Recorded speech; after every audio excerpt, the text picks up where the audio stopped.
So Dan, what are the other features of this tap that are worth mentioning?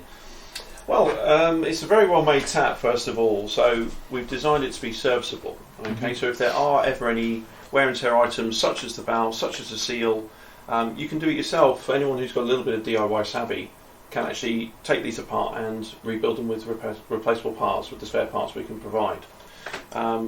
Other features, it's obviously got a 360 degree swivel spout. So that goes all the way around? Yeah, so no matter which, if you have it on an island for example, you might need it to turn all the way around.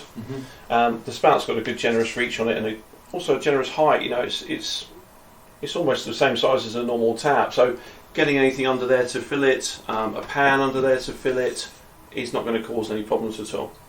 And the last feature really is that the tap has an LED on the front, so that gives you an indication when the filter's due.